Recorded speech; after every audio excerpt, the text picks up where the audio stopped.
L'éloquence est plus souvent un obstacle qu'un avantage. Moïse essaye de se dérober à l'appel de Dieu. D'abord, il a dit « Qui suis-je ? Je n'ai ni position, ni influence, ni autorité. » Puis il a suggéré l'incrédulité possible des Israélites. Ils ne me croiront pas. Autrefois, ils ont refusé de le faire. Je n'ai pas envie de tenter un nouvel essai.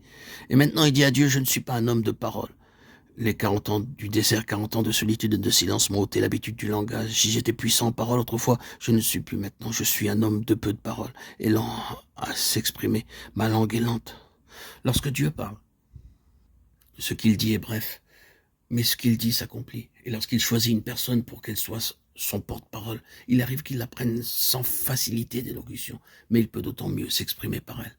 L'apôtre des gentils avait compris cela lorsqu'il écrivait qu'il prêchait l'évangile sans recourir à la sagesse des discours, afin que la croix de Christ ne fût pas rendue vaine.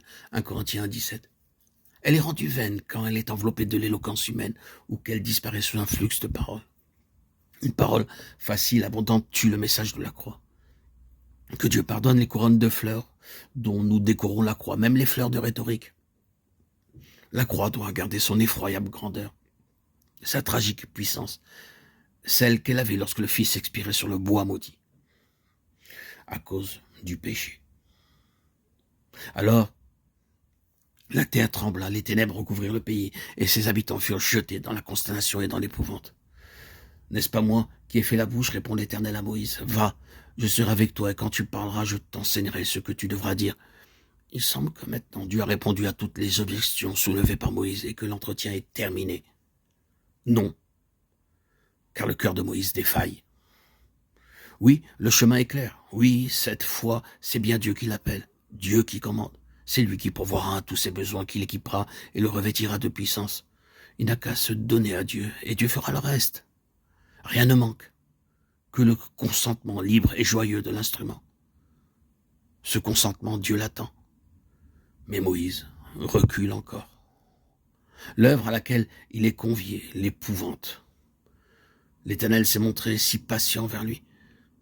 Il n'ose refuser, mais il semble acquiescer malgré lui à ce qui lui est demandé. « Seigneur, dit-il, envoie, je te prie, qui tu voudras envoyer. » Exode 4:13. C'est à peu près comme s'il disait « Seigneur, il faut que ta volonté se fasse, eh bien, s'il faut que j'aille, j'irai. Mais je préférerais que tu choisisses quelqu'un d'autre. » C'est un consentement donné à regret.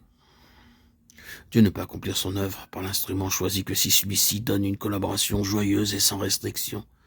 L'instrument qui se refuse ne peut avoir la foi nécessaire ou la foi est la capacité ou le canal qui permet à la puissance de Dieu de s'exercer. Moïse ne refuse pas de partir. Il a pris la résolution d'obéir. Mais il ne semble pas que sa foi soit allée jusqu'à croire que Dieu pouvait se servir de sa bouche. Il est écrit que la colère de l'Éternel s'embrasa contre Moïse. Quelle douleur pour celui qui dispense les dons de constater que l'incrédulité empêche de les saisir. Dieu pensait agir avec Moïse seul, mais les restrictions et la crainte de celui-ci déterminent Dieu à choisir un second instrument. Puisque Moïse ne croyait pas que l'Éternel pouvait lui donner la facilité d'élocution nécessaire, Dieu ne pouvait faire de lui son porte-parole. Ainsi, l'incrédulité de l'homme limite la toute-puissance de Dieu et les desseins de sa grâce. La décision divine de donner à Moïse comme porte-parole Aaron, son frère, ne fut point prise à la légère. Dieu a besoin du don complet et de la foi des instruments qu'il choisit. Aaron devint donc la bouche de Moïse, qui perdit ainsi une occasion de prouver la puissance de Dieu. Il se contenta du moins alors qu'il aurait pu avoir le plus. Il se laissa dominer par ses frayeurs, au lieu de croire que Dieu pouvait faire ce qui est humainement parlant impossible. Plus tard, tout à loisir, Moïse eut lieu de regretter cet instant de défaillance, car Aaron devint dans sa vie une cause de douleur et l'instrument d'épreuve qui autrement ne serait point survenu. Et nous, ne commettons-nous pas souvent la même faute? Ne nous laissons-nous pas arrêter parce que nous jugeons impossible des situations et parce que le cœur nous manque?